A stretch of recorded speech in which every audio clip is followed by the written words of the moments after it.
وأشهد أن محمدا عبده ورسوله اللهم صل وسلم على نبينا محمد وعلى آله وصحبه ومن تبعهم بإحسان إلى يوم الدين اللهم انفعنا بما علمتنا وعلمنا ما ينفعنا وزدنا علما آمين. Ikhwati wa akhwati fillah kaum muslimin wal muslimah rahimani wa rahimakumullah.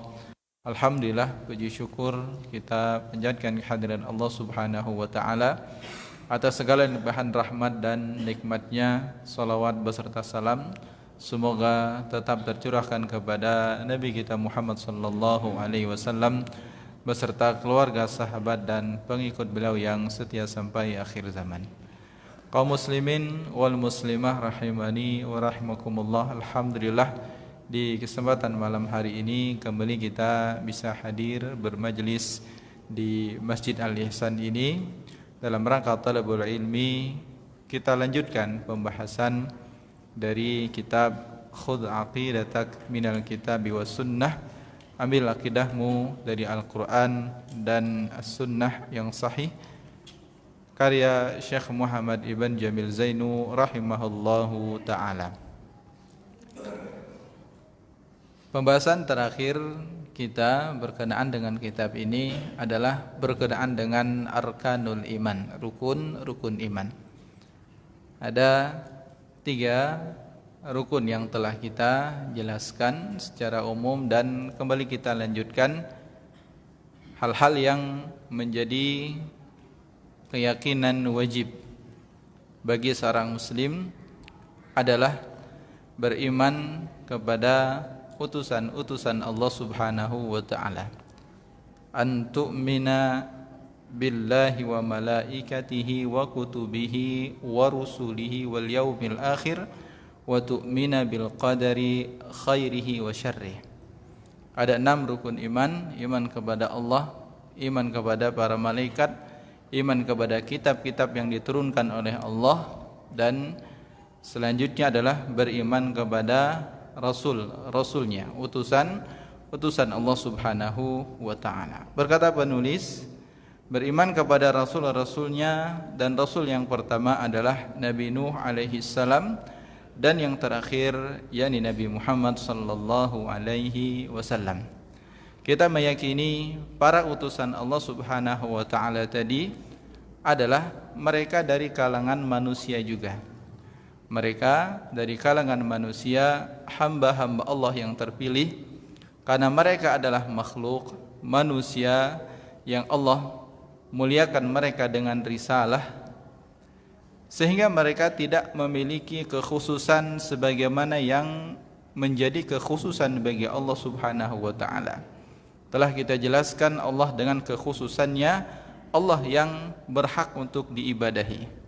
Allah dengan perbuatannya, rububiyahnya, dengan ibadah yang kita tujukan kepadanya, uluhiyahnya, serta nama-nama dan sifat-sifatnya yang sempurna, itu adalah murni hanya milik Allah Subhanahu wa ta'ala, dan tidak boleh kita meyakini ada selain Allah yang menyamai kekhususan Allah tadi. Sekalipun itu adalah para malaikat hamba Allah Ta'ala yang tidak pernah bermaksiat, demikian juga makhluk yang terbaik dari kalangan para anbiya, para nabi dan para rasul, karena mereka juga adalah manusia. Mereka juga beribadah kepada Allah Subhanahu wa ta'ala, sehingga apapun jenis ibadah tidaklah ditujukan kepada para nabi. Semisal kita beribadah adalah berdoa, dan berdoa semestinya hanya kepada Allah kita tujukan, dan tidaklah kita meminta kepada Rasulullah.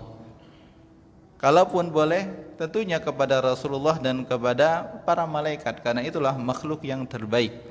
Namun karena ibadah adalah murni hak Allah Subhanahu wa ta'ala, tidak ditujukan kepada selainnya, maka yang demikian tidak diperkenankan seorang manusia menjadikan ibadahnya kepada selain Allah. La malakun muqarrab wala nabiyyun mursal, tidak kepada malaikat, hamba-hamba Allah yang mulia yang dekat dengan Allah, demikian juga dengan kepada para nabi yang diutus. Dan disebutkan di sini rasul yang pertama adalah Nabi Nuh, ya.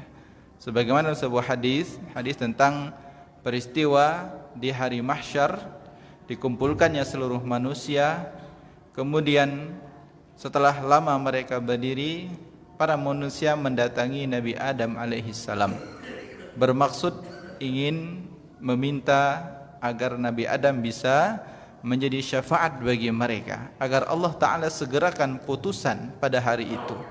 Namun Adam alaihissalam tidak berkenan, menyebutkan dosa-dosa yang dia lakukan, dan kemudian berkata, walakini tunuhan awwalu rasulin ba'athahullah. Disebutkan dalam hadis tersebut, Nabi Adam menyuruh para manusia, datangilah Nabi Nuh, karena dia adalah rasul yang pertama diutus oleh Allah Subhanahu wa taala. Ini menjadi dalil bahwa rasul dalam artian utusan Allah yang menyampaikan kepada manusia hakikat beribadah yang benar. Ya, Nabi adalah Nabi Adam yang pertama, dan makhluk yang pertama adalah Nabi Adam alaihi salatu wassalam. Namun pada masa beliau belum terjadi penyimpangan dalam masalah akidah, sampai kemudian pada umat Nabi Nuh ini terjadi penyelewengan dalam beribadah kepada Allah Subhanahu wa taala, dan beliau diwahyukan oleh Allah Subhanahu wa taala kembali menjelaskan hakikat tauhid tersebut, agar ibadah hanya ditujukan kepada Allah Subhanahu wa taala. Dan beliau dalam istilah sebagai seorang rasul, utusan Allah yang mengajarkan tentang hakikat beribadah yang benar dan menjauhi kesyirikan yang terjadi pada masanya, beliau rasul yang pertama, dan yang terakhir adalah Nabi kita sallallahu alaihi wasallam. Dan terkait dengan Nabi kita, iman kita kepada para rasul ini secara khusus adalah wajib untuk kita meyakini tidak ada nabi setelah Nabi Muhammad sallallahu alaihi wasallam. Maka Muhammadun aba ahadim mir rijalikum walakin Rasulullahi wa khataman nabiyyin. Allah Ta'ala berfirman, ya, bahwa Rasulullah itu Muhammad walakin Rasulullah, beliau adalah utusan Allah, wa khataman nabiyyin, dan penutup para nabi. Sehingga tidak ada, ya, lagi nabi yang diutus oleh Allah, dan siapapun yang menjadikan, ya, menganggap dirinya adalah utusan Allah, ya jelas ini adalah sebuah kedustaan. Dan ini kita dapati bersama setelah wafatnya Nabi sallallahu alaihi wasallam, muncul adanya nabi-nabi palsu, dan sampai saat ini juga kita dapati ada orang-orang yang mengaku sebagai utusan Allah, entah dia Imam Mahdi, entah dia sebagai seorang nabi. Dan yang mengherankan, ternyata nabi palsu tersebut juga masih ada pengikutnya. Ada manusia yang percaya. Kalau mereka dengan, ya, kebohongan tersebut mudah dipercaya oleh manusia, apalagi kelak ketika datangnya Dajjal, ya, Dajjal yang mampu mendatangkan keajaiban-keajaiban atas kehendak Allah Subhanahu wa taala. Dia mampu menurunkan hujan, melewati tanah yang tandus kemudian menjadi subur, bahkan ada yang mati kemudian dihidupkan kembali. Akan pasti manusia mudah untuk mengikuti sosok Dajjal yang dengan segala kelebihannya tadi. Dan ini merupakan fitnah besar, karena fitnah iman menjadikan seseorang keluar dari agama Allah Subhanahu wa taala. Dan ini yang kita takutkan, ya. Jangankan Dajjal dengan kehebatan seperti itu, orang-orang yang mengaku sebagai nabi palsu saja, yang tidak memiliki kehebatan apapun, ternyata masih ada pengikut. Dan ini menggambarkan buruknya kualitas iman seorang manusia ketika dia begitu mudah meyakini orang-orang yang mengaku sebagai nabi palsu. Sehingga, ya, jelas kesesatan apabila ada yang berkeyakinan, ada kelompok yang meyakini bahwa pemimpin kelompok mereka adalah utusan Allah Subhanahu wa taala, sebagaimana kelompok Ahmadiyah yang mereka merupakan kelompok sempalan mengaku bagian dari Islam. Namun seperti yang kita sampaikan, apabila pada sebuah kelompok sudah berbeda dalam hal yang paling mendasar, tentang rukun Islam, demikian juga rukun iman, jelas penyimpangannya. Dalam hal ini mereka menyimpang dalam hal berkeyakinan adanya utusan Allah setelah Nabi Muhammad sallallahu alaihi wasallam. Dan ini keyakinan yang adalah jelas-jelas menyimpang, ya. Ini keyakinan kita terhadap utusan-utusan Allah Subhanahu wa taala. Mereka makhluk biasa. Mereka adalah manusia dan dimuliakan dengan apa? Risalah. Mereka dimuliakan menjadi utusan Allah Subhanahu wa taala dan mereka masih beribadah. Rasulullah sallallahu alaihi wasallam beliau beribadah sampai dengan akhir hayatnya. Beliau beribadah padahal beliau sudah diampuni dosanya. Dan orang yang pertama kali membuka pintu surga adalah Nabi sallallahu alaihi wasallam. Apakah beliau dengan jaminan surga tersebut berhenti beribadah kepada Allah? Tidak. Dan para sahabat radhiyallahu anhum juga demikian. Mereka yang disebutkan namanya sebagai penghuni surga pun juga tidak berhenti beribadah kepada Allah Subhanahu wa taala. Sehingga juga akan jelas, ya, kesesatan dan penyimpangan bila ada orang yang berkeyakinan dia boleh keluar dari agama Rasulullah. Artinya dia boleh untuk tidak menjalankan bagian dari syariat Nabi Muhammad sallallahu alaihi wasallam, atau dia meyakini sudah enggak perlu sholat lagi, tidak perlu membayar zakat lagi dengan alasan keimanannya sudah tinggi. Ini jelas, ya, keyakinan yang batil, keyakinan yang salah. Nabi saja yang sudah dijamin masuk surga, beliau makhluk yang dimuliakan terbaik di atas muka bumi ini, tidak berhenti untuk beribadah kepada Allah Subhanahu wa taala. Kemudian yang kelima adalah beriman kepada hari akhir. Yang dimaksud adalah hari kiamat ketika semua umat manusia akan dikumpulkan untuk dihisab. Keyakinan kita tentang hari akhir tidak hanya terbatas dengan meyakini bahwa dunia ini akan binasa, ya, tidak hanya sampai di situ. Maksud dari kita beriman kepada hari akhir secara khusus memang meyakini akan tibanya hari kiamat, dan kemudian setelah itu akan ada pembalasan terhadap apa yang telah dilakukan oleh manusia di saat mereka dahulu berada di kehidupan dunia ini, sampai dengan peristiwa nanti manusia ditetapkan oleh Allah Subhanahu wa taala tempatnya di akhirat kelak, masuk surga atau masuk neraka. Dan kemudian juga bagian dari beriman tentang hari akhir di sini adalah kita meyakini adanya kematian dan apa setelah kematian tersebut, baik berupa pertanyaan di alam kubur, nikmat kubur, dan azab kubur. Jadi ini juga bagian dari keimanan kita tentang perkara yang gaib, ya, tentang hari akhir. Juga kita meyakini dengan adanya kematian bagi seorang makhluk yang bernyawa, dan setelah itu akan ada alam barzakh, alam sebelum adanya hari akhir, ya. Manusia akan ditanya oleh dua malaikat dengan tiga pertanyaan yang semua pasti akan ditanya, apapun derajat sosial dia saat di dunia dahulu, apapun titel, gelar, jabatan, tingkat keilmuan yang dia miliki, semua akan dihadapkan dengan pertanyaan yang sama. Dan kemudian kita juga meyakini bahwa adanya nikmat kubur, kenikmatan yang dirasakan oleh penghuni kubur, mereka yang mampu menjawab pertanyaan malaikat tadi, mereka yang diberikan keistiqomahan oleh Allah Subhanahu wa taala untuk menjawab pertanyaan malaikat. Demikian juga kita meyakini adanya azab kubur, ya, mereka yang disiksa. Orang-orang kafir, munafik akan senantiasa mendapatkan siksa kubur sampai dengan hari akhir tiba. Adapun orang-orang yang beriman, barangkali di antara mereka yang diazab ada yang diringankan dosanya. Ia mungkin diazab dengan dosa-dosa yang dia lakukan, barangkali mendapatkan doa dari orang-orang yang masih hidup, kemudian diringankan oleh Allah Subhanahu wa taala. Ini yang kita yakini terkait dengan alam barzakh, yang semua manusia akan menjalaninya.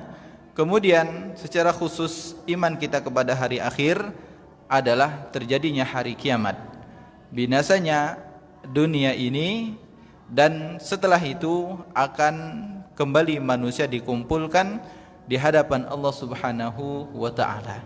Dikumpulkan untuk apa? Liyuhasabu ala a'malihim. Amal-amal mereka nanti akan diminta pertanggungjawabannya oleh Allah Subhanahu wa taala. Kemudian mereka akan diberi balasan yang sesuai dengan amalan tadi. Ada yang masuk surga secara langsung tanpa melalui proses hisab terlebih dahulu, ada yang dihisab dengan hisab yang mudah masuk surga juga, dan ada mereka yang masuk neraka kemudian nanti dikeluarkan, yakni orang-orang beriman yang masih ada iman namun bergelimang dosa yang tidak dapatkan ampunan Allah.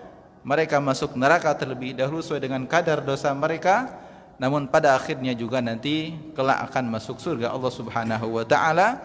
Dan ada kelompok yang selamanya kekal di dalam neraka, itulah orang-orang kafir. Dan yang paling buruk keadaannya adalah orang-orang munafik, yang mereka jelas tidak ada keimanan di hatinya namun berpura-pura menjadi seorang muslim. Innal munafiqina fid darqil asfali minan nar. Allah Ta'ala berfirman, orang-orang munafik yang seperti itu, ya, yang di hatinya memang tidak ada iman namun mereka berpura-pura menjadi seorang muslim, adalah penghuni neraka yang paling bawah. Penghuni neraka yang paling bawah. Jadi keyakinan kita tentang hari kiamat bukan hanya meyakini kiamat itu datang, pasti datang, bukan hanya itu, ya. Kalau berbicara manusia mati, itu adalah fakta yang tidak terbantahkan. Orang kafir mereka meyakini dan mereka juga takut dengan kematian. Tapi masalahnya antara kita dengan mereka, yang membedakan akidah seorang muslim dengan akidah orang kafir itu adalah apa setelah kematian, ya. Ada orang-orang kafir mereka meyakini setelah kematian semua masuk surga, atau ketika mereka baik, kalau dia mati akan menjelma menjadi makhluk yang baik, reinkarnasi. Namun kita seorang muslim meyakini bahwa yang mati akan melewati alam barzakh, ya, antara dunia dengan akhirat, dan merasakan tadi pertanyaan dua malaikat. Dan setelah itu nanti tiba masa di mana Allah Ta'ala kembali bangkitkan mereka, al-ba'ts, yaumul ba'ts. Inilah akidah yang sangat membedakan antara akidah muslim dengan akidah orang kafir. Kita akan dibangkitkan dan kita akan ditanya dengan apa yang telah kita perbuat, dan kita nanti akan dibalas oleh Allah Subhanahu wa taala sesuai dengan amalan yang kita lakukan tadi. Dan tentunya, ya, pembahasan mendetail semoga bisa nanti kita jelaskan di kesempatan yang akan datang. Tapi secara umum itu yang menjadi perkara wajib untuk kita imani tentang hari akhir. Perkara gaib yang wajib untuk kita beriman, ya, karena namanya akidah itu hati kita beriman dengan hal-hal yang gaib, yang tidak nampak dengan indera kita ini. Dan itulah ujian iman bagi seorang muslim. Wajib kita membenarkan apa yang datang dari Allah Subhanahu wa taala. Demikian juga sabda Nabi sallallahu alaihi wasallam.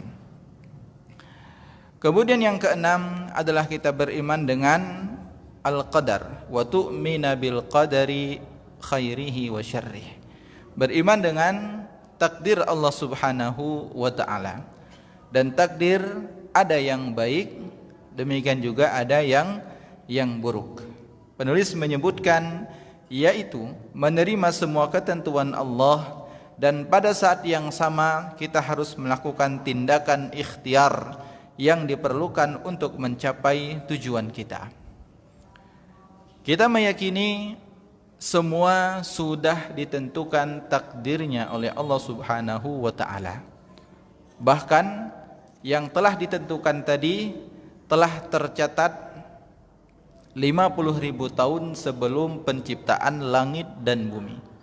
Berkumpulnya kita saat ini, dan apa yang telah kita lakukan sebelum ini, dan apa yang akan kita lakukan setelah ini, semua sudah tercatat di catatan takdir tersebut. Dan bahkan catatan takdir setiap makhluk kelak, apakah dia menjadi penghuni surga atau penghuni neraka, itu semua sudah tercatatkan di Lauhil Mahfuz. Ini keyakinan kita, semua sudah tercatatkan, dan kita meyakini ya, Allah Ta'ala Maha mengetahui. Ya, Allah Subhanahu wa taala Maha mengetahui kenapa ia menetapkan ada yang masuk surga, ada yang masuk neraka, ada yang berbeda keadaannya di dunia, ada kaya, ada miskin. Maka kewajiban bagi kita juga untuk meyakini masalah takdir. Allah Maha mengetahui dengan apa yang diperbuatnya.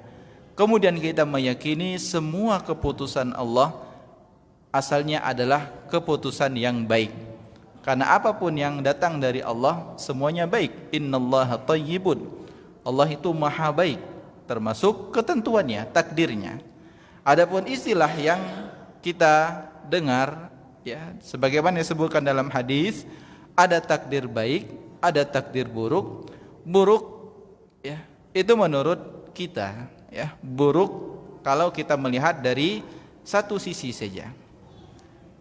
Ya, namun bagi Allah Subhanahu wa taala yang wajib untuk kita yakini, tidaklah Allah menetapkan sesuatu yang buruk bagi manusia. Kita meyakini mungkin ya, kita merasakan sakit itu buruk. Itu kan satu sisi saja.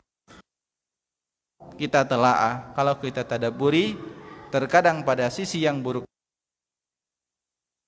yang tidak kita ketahui. Jadi ini wajib untuk kita yakini, semua sudah ditetapkan oleh Allah Subhanahu wa taala, dan masalahnya yang dicatat itu, yang sudah ditetapkan itu adalah hal gaib, perkara yang tidak kita ketahui sampai itu terjadi. Karena kita tidak mengetahui apa yang akan kita lakukan kelak, maka kita tetap diperintahkan untuk berusaha, untuk beramal, untuk berikhtiar. Sekalipun memang sudah ditetapkan nanti kita masuk surga atau masuk neraka, Allah alam, semoga Allah jadikan kita bagian dari penghuni surga ya. Dan apa yang akan kita lakukan, termasuk rizki kita, umur kita, jodoh kita, dan yang lain, semua sudah ada catatannya. Dan ketika Rasulullah mengabarkan hal tersebut, semua sudah tercatat. Para sahabat radhiyallahu anhum kemudian mereka bertanya kepada Rasulullah, kalau memang demikian semua sudah tercatat, boleh enggak kita nunggu saja, artinya menerima saja sampai takdir itu benar-benar terjadi ya. Kita bergantung saja kepada takdir tersebut. Kemudian Rasulullah SAW menjawab ya, i'malu fakullun muyassar lima khuliqalah. Beliau bersabda, teruslah kalian beramal, teruslah berbuat, teruslah beramal soleh, maka segala sesuatu diciptakan ya, akan dimudahkan sebagaimana Allah Ta'ala menciptakan mereka. Ya, artinya apa? Berbicara masalah takdir, kita sebagai seorang muslim ada keyakinan, memang ada iman kita, semua tercatat dan tidak ada yang berubah dari catatan takdir Allah Subhanahu wa taala, dan itu perkara yang akan kita ketahui kalau sudah terjadi. Adapun yang tidak terjadi, kita meyakini itu ada catatannya, namun sikap yang harus diambil adalah tetap melakukan ikhtiar, tetap beramal. Sebagaimana Rasulullah menasihati para sahabat, walaupun memang semua sudah tercatat, tapi kita untuk terus beramal. Makanya yang meninggalkan amal, yang tidak menghiasi imannya dengan amal saleh, akan sulit memahami hakikat takdir. Tapi bagi orang-orang yang semakin baik imannya, terus menyibukkan diri dengan melakukan amal-amal saleh, maka tidak sulit baginya untuk memahami takdir Allah Subhanahu wa taala. Banyak orang yang hanya menerima takdir Allah Ta'ala, takdir yang baik, tapi takdir buruk dia menerima. Maka ini juga sebuah kesalahan. Yang baik menurut kita maupun yang buruk yang kita rasakan, semua adalah takdir Allah, dan dua-duanya adalah wajib untuk kita imani ya. Dan istilah baik dan buruk memang itu dari satu sisi, namun terkadang Yang baik menurut kita belum tentu itu baik selanjutnya. Buruk juga belum tentu buruk sepenuhnya bagi kita. Yang wajib bagi kita adalah meyakini semua sudah ditetapkan catatan takdirnya oleh Allah Subhanahu wa taala. Jangankan nasib kita, daun yang jatuh saja itu juga tercatatkan dalam catatan takdir. Ya, ini kalau kita berbicara takdir, dua hal yang harus memang untuk kita ingat-ingat, semua yang sudah dicatatkan dan kita beriman dengan hal tersebut, tidak ada yang meleset. Namun yang untuk tidak dilupakan juga adalah fokus dan perbanyak amal. Ya. Karena orang-orang yang menyimpang dari masalah takdir, mereka yang hanya fokus pada masalah memikirkan takdir saja dan meninggalkan amal. La yus'alu amma yaf'al. Asalnya apa yang Allah perbuat, apa yang Allah kehendaki itu enggak perlu ditanya. Kenapa Allah takdirkan syaitan? Kenapa Allah takdirkan adanya iblis? Kenapa Allah takdirkan ada ini ada itu? Asalnya kaidah tadi Allah berfirman, la yus'alu amma yaf'al wa hum yus'alun. Allah itu enggak perlu ditanya kenapa Allah tetapkan. Ya jawabannya Allah Maha mengetahui kenapa dia menetapkan, mentakdirkan hal tersebut. Yang perlu untuk kita pikirkan adalah lanjutan ayatnya, wahum yus'alun. Mereka tuh kelak yang akan ditanya, kita nih akan ditanya. Apa yang telah kita lakukan saat di dunia. Ya, jadi inilah kunci sukses, kunci dalam memahami hakikat tauhid, hakikat takdir, ya, terkait dengan iman kepada takdir ini adalah meyakini semua sudah ditetapkan dan perbanyak saja amal soleh. Ya, ketika perbanyak amal soleh, kuatlah iman kita. Kalau kuat iman kita, kita tidak akan ragu dengan segala hal apa yang telah dicatatkan dan ditentukan oleh Allah Subhanahu wa ta'ala. Dan seorang muslim wajib menerima hal-hal yang baik. Semua pasti menerima untuk hal-hal yang baik. Namun yang buruk baginya juga wajib untuk dia terima. Semua sudah ditentukan oleh Allah Subhanahu wa ta'ala, dan dia wajib menerima itu adalah datang dari Allah Subhanahu wa ta'ala. Kita ikhtiar, ya.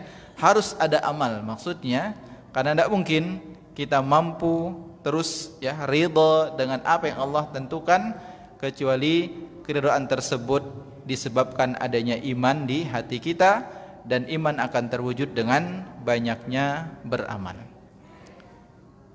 Tapi itu ya pembahasan umum terkait dengan arkanul iman, dan insyaallah nanti pada pembahasan yang lain akan ada perincian terhadap masing-masing rukun iman tersebut. Kaum muslimin wal muslimah rahimani wa rahimakumullah. Selanjutnya kita bacakan kembali apa yang dituliskan oleh penulis dalam kitab Khudh Aqidatak ini. Pembahasan haqqullahi 'alal 'abid, hak Allah Ta'ala atas para hambanya. Buku ini pertanyaan dan jawaban ya, agar ini semakin mudah untuk kita pahami. Ada pertanyaan, kemudian jawaban, dan disertai dengan dalilnya. Berkata penulis, pertanyaan pertama, untuk apa Allah Subhanahu wa ta'ala menciptakan kita? Jawabannya adalah dia menciptakan kita untuk beribadah kepadanya dan tidak menyekutukannya dengan suatu apapun. Dalilnya adalah firman Allah Subhanahu wa ta'ala, wa ma khalaqtul jinna wal insa illa liya'budun. Dan tidaklah aku menciptakan jin dan manusia kecuali untuk beribadah kepadaku. Az-Zariyat ayat 56. Dan sabda Nabi sallallahu alaihi wasallam, haqqullahi 'alal 'ibad an ya'buduhu wa la yusyriku bihi syai'a. Hak Allah atas hamba-hambanya, hendaklah mereka beribadah kepadanya dan tidak menyekutukannya dengan sesuatu apapun. Ini yang wajib untuk kita tadabburi ya. Kehidupan dunia ini, umur adalah nikmat yang begitu besar yang tidak mungkin tergantikan. Dan yang tersisa inilah kesempatan bagi kita untuk mewujudkan maksud dan tujuan Allah Subhanahu wa ta'ala menciptakan kita di alam dunia ini. Dalam surah Az-Zariyat tadi Allah Ta'ala menyebutkan kita manusia, demikian juga kelompok jin, diciptakan oleh Allah Subhanahu wa Ta'ala tidak lain adalah untuk beribadah hanya kepada Allah saja. Perlu untuk digarisbawahi, ya, Allah berfirman illa liya'budun, kecuali untuk beribadah kepadaku. Dan ini tidak hanya sekedar ibadah. Para ulama bahkan ada yang menafsirkan maksudnya adalah illa liyuwahhidun, kecuali agar mereka itu benar-benar memurnikan ibadah hanya untuk Allah Ta'ala saja. Karena didapati manusia ada yang dia ibadah kepada Allah, tapi juga ibadah kepada selain Allah Ta'ala. Nah, bukan yang seperti itu yang Allah maksudkan. Yang Allah maksudkan itu adalah ibadah yang memang murni hanya untuknya saja dan tidak untuk selain Allah Subhanahu wa Ta'ala. Dan ini yang harus dipahami. Jadi seorang manusia kewajibannya adalah untuk benar-benar menghambakan diri kepada Allah, mengerjakan apa-apa yang disyariatkannya dan menjadikan ibadah ini murni untuk Allah Ta'ala, serta meninggalkan segala macam bentuk kesyirikan. Sebagaimana disebutkan dalam sabda Nabi tadi, wala yusyriku bihi syai'a. Hak Allah maksudnya adalah kewajiban kita selain beribadah murni hanya untuk Allah, kewajiban kita adalah meninggalkan segala macam bentuk kesyirikan. Syirik itu apa? Tadi mengalihkan ibadah kepada selain Allah Subhanahu wa Ta'ala, atau menjadikan sekutu bagi Allah Subhanahu wa Ta'ala, berkeyakinan ada yang memiliki kemampuan seperti perbuatan Allah Subhanahu wa Ta'ala. Ini adalah bentuk keyakinan syirik, dan kita dilarang, ya, untuk berkeyakinan yang seperti itu. Murni ibadah hanya untuk Allah Subhanahu wa Ta'ala dan menganggap segala macam bentuk peribadatan selain Allah Subhanahu wa Ta'ala adalah peribadatan yang batil. Jadi ini ya ayat yang untuk terus menjadi tadabbur kita. Kita hidup di dunia ini bukan untuk menggapai kesenangan dunia saja, tidak, tapi ada hal yang paling wajib adalah menghambakan diri kepada Allah Subhanahu wa Ta'ala. Dan hal yang sangat pantas ketika kita menghambakan diri hanya untuk Allah Ta'ala. Karena apa? Karena Allah Subhanahu wa Ta'ala telah menjadikan kita, ya. Allah berfirman di surat Al-Baqarah, ya ayyuhan nasu u'budu rabbakumul ladzi khalaqakum. Alasan kalau ditanya kenapa kita perlu beribadah kepada Allah, barangkali itu ayat yang bisa untuk sebagai jawaban. Allah berfirman, wahai manusia, beribadahlah kalian hanya kepada Allah. Kenapa hanya kepada Allah? U'budu rabbakumul ladzi khalaqakum walladzina min qablikum la'allakum tattaqun. Alasannya karena Allah yang telah menciptakan kita dan juga telah menciptakan orang-orang sebelum kita. Kalau kita beribadah kepada selain Allah, apa jasa Dia kepada kita? Yang menyembah patung yang menciptakan kita atau kita menciptakan patung? Kan kebalikannya, manusia menyembah apa-apa yang dia ciptakan sendiri. Sebenarnya apa? Dia itu lebih kuat, lebih hebat dibandingkan dengan apa yang dia sembah. Tapi demikianlah, ketika tidak ada iman, tidak ada hidayah, dan akal sudah tidak digunakan sebagaimana mestinya, manusia benar-benar tersesat semakin jauh dari fitrahnya. Fitrah aslinya manusia meyakini Allah yang untuk disembah. Satu-satunya sesembahan yang hak hanya Allah Subhanahu wa Ta'ala. Jadi kalau dikatakan kenapa kita perlu beribadah kepada Allah? Karena Allah yang telah menciptakan kita. Dan tidak hanya menciptakan kita, menciptakan orang-orang sebelum kita. Dan tidak hanya itu juga, Allah yang telah menciptakan langit dan bumi ini. Kita bisa berdiri di atas bumi ini. Langit yang di atas kita tidak runtuh, tidak membahayakan kita. Dan bahkan turun dari langit itu air hujan, fa akhraja bihi minas samarat, dan keluar dari bumi setelah turunnya hujan buah-buahan, tumbuhan yang itu menjadi rizki bagi kita, nikmat bagi kita. Ini diantara alasan-alasan kenapa kita perlu beribadah kepada Allah Subhanahu wa ta'ala. Itu baru sedikit nikmat yang Allah berikan kepada kita, tapi cukuplah nikmat kehidupan tadi. Allah yang menciptakan kita, dan itu tidak mungkin bagi kita bisa menukarnya. Sehat juga diantara nikmat, dan begitu banyak. Wa in ta'uddu ni'matallahi la tuhsuha. Seandainya kita berupaya sekuat tenaga ingin menghitung nikmat-nikmat Allah tersebut, tidak bakalan mampu. Dan tadi diantara nikmat terbesar adanya kehidupan kita di atas muka bumi ini. Alasan kita wajib menghambakan diri hanya kepada Allah Subhanahu wa ta'ala. Lebih dari itu, Allah pun sempurnakan rahmatnya, sempurnakan nikmatnya dengan memberikan nikmat-nikmat yang lain kepada kita. Nikmat keturunan, kemudian saat kita hidup di dunia ini ada nikmat kendaraan, kita dapatkan harta, jabatan, kesehatan, dan nikmat-nikmat yang lainnya. Jadi ini ya, untuk terus kita ingat, sehingga ya waktu yang kita lewati ini harus benar-benar kita maksimalkan beribadah hanya kepada Allah Subhanahu wa ta'ala. Kita diberi kesempatan, sekarang sudah ada hitungannya, sehari berapa jam? 24 jam. Kita tidur sehari berapa jam? Anggaplah 8 jam. Berarti sisa sisa berapa? 16 jam.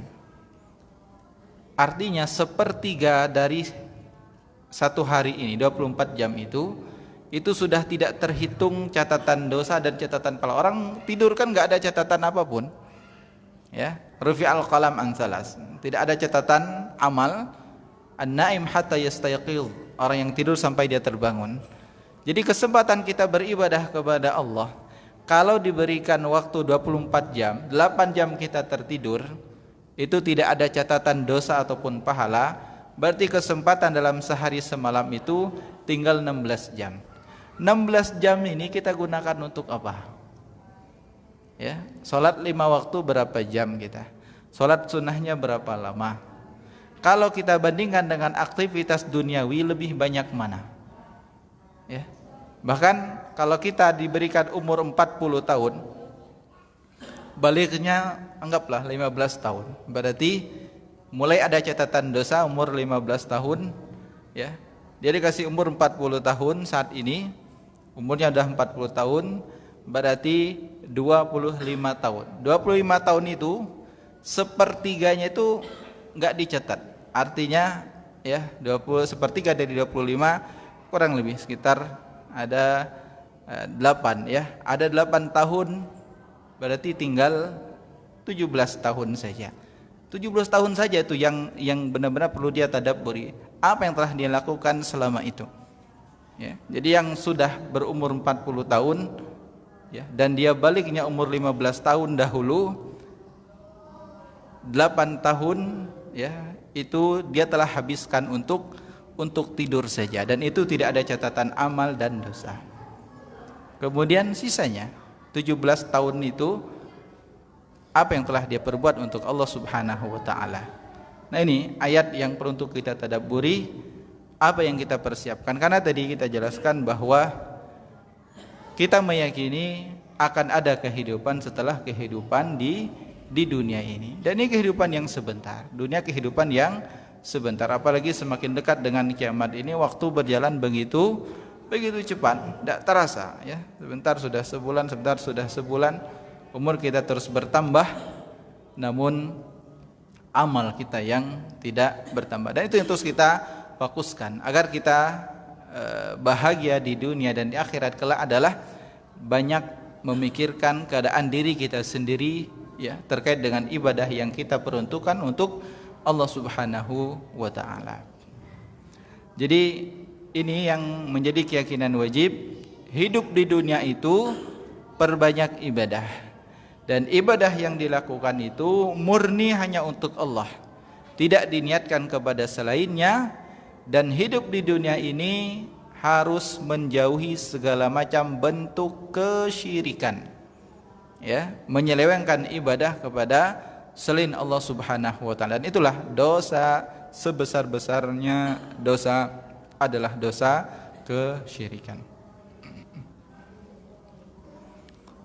Baik, selanjutnya Allah telah menciptakan kita di alam dunia ini dan tujuannya adalah untuk ibadah. Pertanyaannya, ibadah apa? Apa ibadah tersebut? Ya, apakah ibadah itu? Ibadah adalah suatu istilah yang mencakup segala ucapan dan perbuatan yang dicintai oleh Allah, seperti doa, salat, menyembelih kurban dan lain-lainnya. Jadi Allah ciptakan kita untuk beribadah, dan yang dimaksud dengan ibadah adalah segala hal yang dicintai oleh Allah Subhanahu wa taala, baik itu berupa perkataan maupun perbuatan yang nampak maupun yang tidak nampak.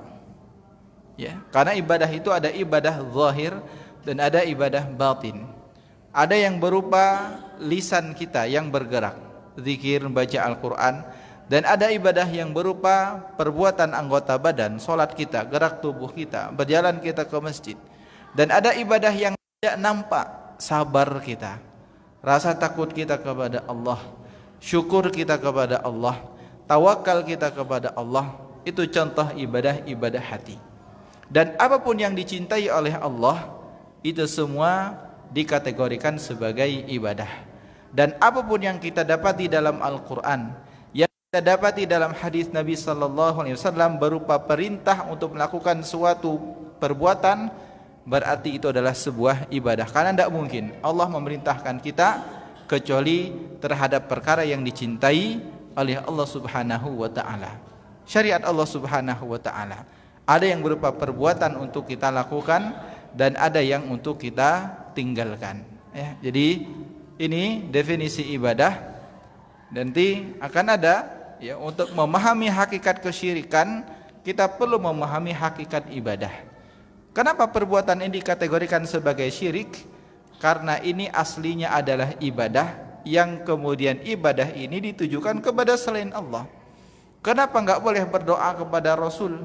Bukankah beliau makhluk terbaik? Kita katakan karena doa adalah ibadah, dan ibadah tidak ditujukan kepada makhluk, dan Rasul adalah makhluk.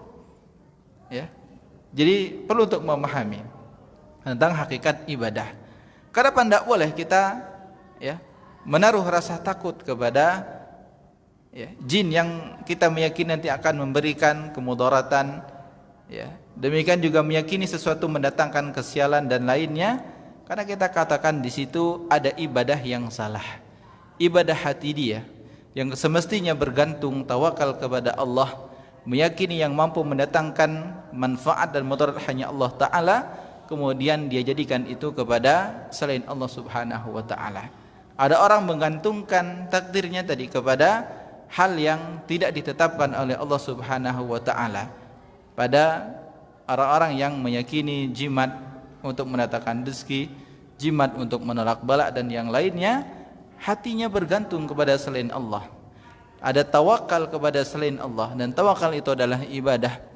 Ada isti'anah dia kepada selain Allah, minta pertolongan kepada selain Allah, dan isti'anah adalah ibadah, dan itu hanya untuk Allah Subhanahu wa Ta'ala, sebagaimana yang kita katakan iyyaka na'budu wa iyyaka nasta'in. Ibadah hanya kepadamu saja, dan minta tolong juga hanya kepada Allah Subhanahu wa Ta'ala. Dan yang disaksikan ada orang-orang yang meminta pertolongan itu kepada selain Allah Subhanahu wa Ta'ala, kepada jin, kepada dukun, dan dikategorikanlah sebagai sebuah kesyirikan. Jadi ini ibadah, ya. Ada yang berupa lisan, berupa ucapan, baca Al-Quran, zikir. Ada perbuatan, apapun, ya, sedekah kita, salat kita, gerak anggota tubuh kita, melakukan aktivitas kebaikan. Demikian juga, ya, al-zahir wal batin, yang nampak, yang tidak nampak. Karena ada ibadah, maksudnya yang tidak nampak itu adalah ibadah hati kita, ya. Seperti ibadah sabar, bersyukur, itu semua adalah contoh ibadah hati. Dan itu semua dicintai oleh Allah Subhanahu wa taala. Dan Nabi sallallahu alaihi wasallam bersabda, ya, dalam sebuah hadis qudsi Allah taala berfirman, "Wa ma taqarraba ilayya 'abdi bi syai'in ahabba ilayya mimma aftaradtuhu alaihi." Tidaklah hambaku bertaqarrub, beribadah, mendekatkan dirinya kepadaku dengan sesuatu yang lebih aku cintai daripada hal-hal yang aku wajibkan kepadanya. Jadi kalau kita berbicara ibadah, yang perlu untuk kita fokuskan pertama kali adalah ibadah yang hukumnya wajib. Yang paling wajib, rukun Islam lah, itu yang paling wajib, ya. Karena apa? Memang banyak ibadah dan semua dicintai oleh Allah Subhanahu wa taala.